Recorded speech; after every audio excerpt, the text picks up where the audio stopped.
Hey, what's up guys? This is Astranox and we got the patch note for the 5th of June. New hero, Luluca. We knew she was coming because of the leak and I got her multipliers. They're ready, they're here. I got her stats for you guys.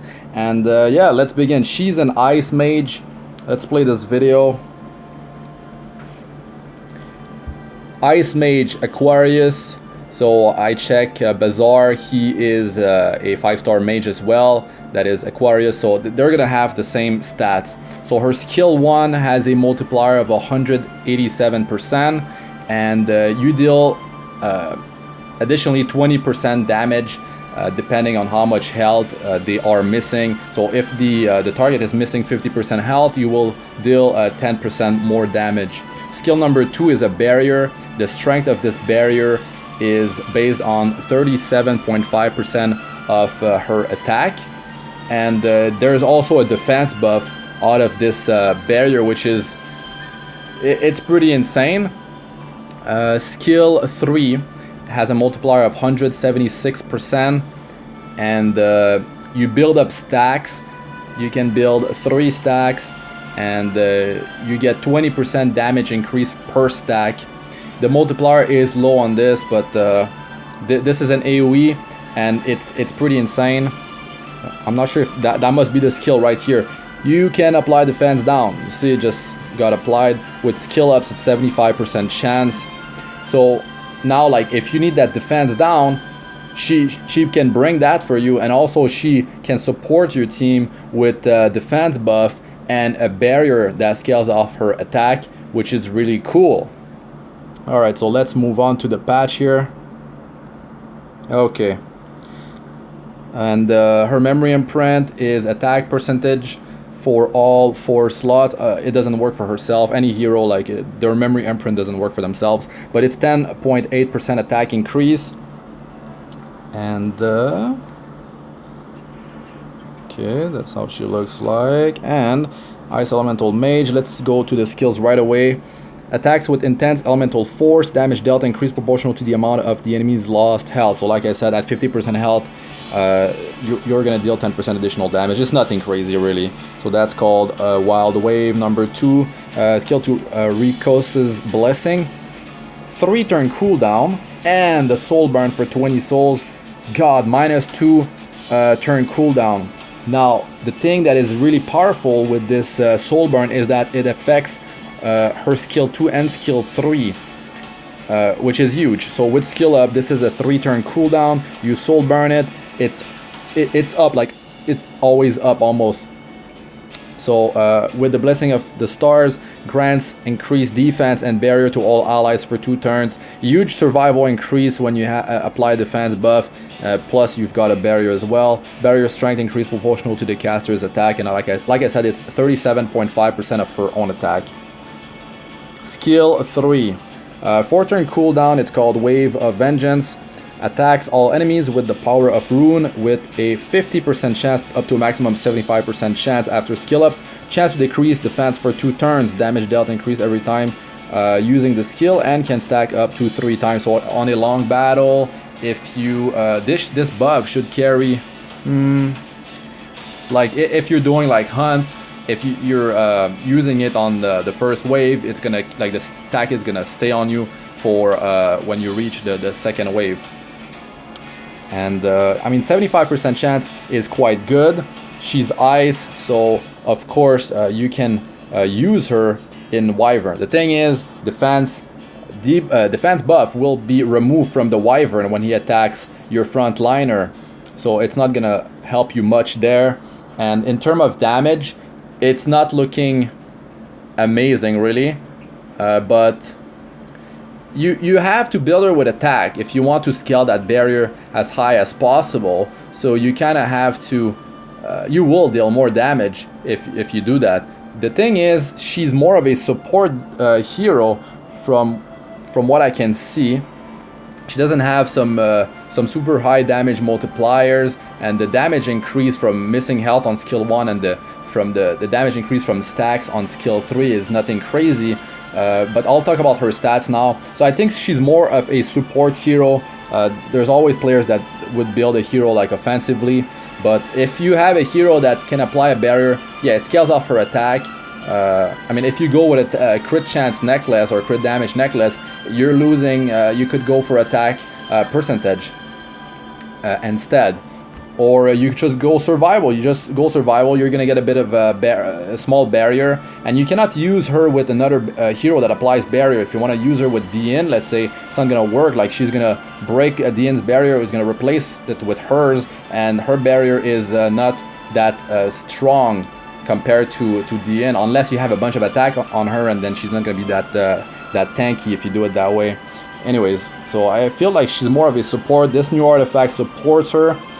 Spirit's Breath, and 100% chance to decrease skill cooldown by 1 turn when using a non-attack skill.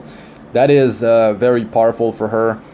Not only you can soul burn and reduce her all her skills cooldown by 2 turns, but this thing allows you to even cycle through your skills even faster. So the uptime on that defense down debuff, even though it's 75% chance after skill ups, is going to be quite amazing, because you can just keep on going with these skills. And she's a mage, so I mean, you don't need that artifact. You can just go with Ithaca's Scepter, which I mean, Ithaca's Scepter is gonna work no matter what. So I mean, I wouldn't go crazy on this Spirit's Breath artifact, because I mean, I would just go with Ithaca's Scepter if you've got it. But if you're pulling for her, I mean, you're probably getting an artifact.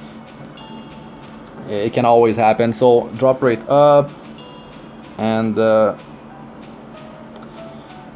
this is a normal banner, and they will be added to the normal Covenant summoning afterward. It's not limited. I mean, that'd be a bit crazy to have another limited hero after the Guilty Gear collaboration. So side story, the Chosen Shaman, Shaman. I don't actually know how to pronounce this. Shaman. Yeah, Shaman, I think. So this is good. 4-star artifact to begin with from completing it. And then we got the usual Molagora and a bunch of Callus. This is the currency. Fighter medal. Usually, like, these are for the heroes that like the banner for Luluca. That's her Callus that you need for her. So her stats, by the way, guys, man, I didn't even talk about that. Her attack is 1,316. Her health is 4,777. Her defense is 715. Her speed is 103. Her effectiveness is 18%. You are getting 12% on the 6th awakening, and you're getting 6% attack on the 5th awakening. So this is like high defense, pretty good health for a mage. So I would say to increase her survival is not going to be too hard with her, and that defense buff that she applies on the whole team is really powerful. She definitely brings multiple things to your party, so she's not a selfish hero. And if you're looking for increasing your survival, she could be that hero. She could definitely be that hero. So yeah, Fighter's Medal, Order of the Shield Insignia, Letter Sheet, Molagora Seed, Covenant Bookmark, and the Artifact Charms.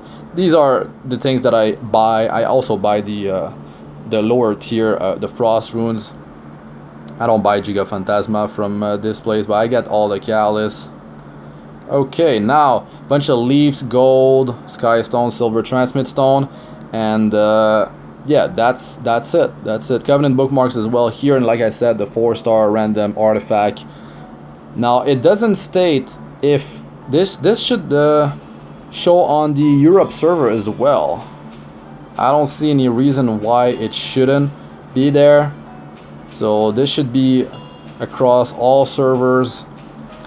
And yeah, I would say that that's a hero that is not selfish, so can definitely help out your team. The issue, of course, is that it's not a limited hero. So I mean, go at your own risk. If you're summoning for her, set yourself a goal. I mean, set yourself a limit. If you don't get her up until then, you have to stop. You have to save up enough for the next limited hero. But if she is really, you feel like she's definitely gonna help your team, and she might be the missing key, which, yeah, a lot of players don't have an AoE defense down hero, and then on top of getting that defense buff for the team plus barrier, it's definitely quite powerful. And the first skill is a single target attack, the third skill is an AoE, and I feel like she's much better than a lot of other heroes that we've been seeing. Heroes that just purely deal damage, I'm not too fond of those because they don't provide enough for your team. But she's different. She's different. Like, I saw Ice Mage, I was like, oh no, not another damage dealer, hopefully. And yeah, after checking her kit, she provides a lot of utility, which is really helpful. Really helpful. So I would say it really depends. It's a case by case. It's really like you've got to figure out if she's gonna be helpful enough for you. But if you're free to play and you don't have bookmarks because you used everything during the Guilty Gear collaboration, I would say just hold on to them unless you want to try out your luck. The thing is, she's gonna be part of the normal summoning pool, and we are getting a 5-star ticket. The 5-star ticket is gonna be in our mailbox, so you could hold on to it for after the event, right? After her banner, and then you could try to use it. You could try to use it then. Maybe you get lucky enough and you pull her. The issue is that I think that ticket will have an expiration date, and it will be like it might be the usual like 7 days.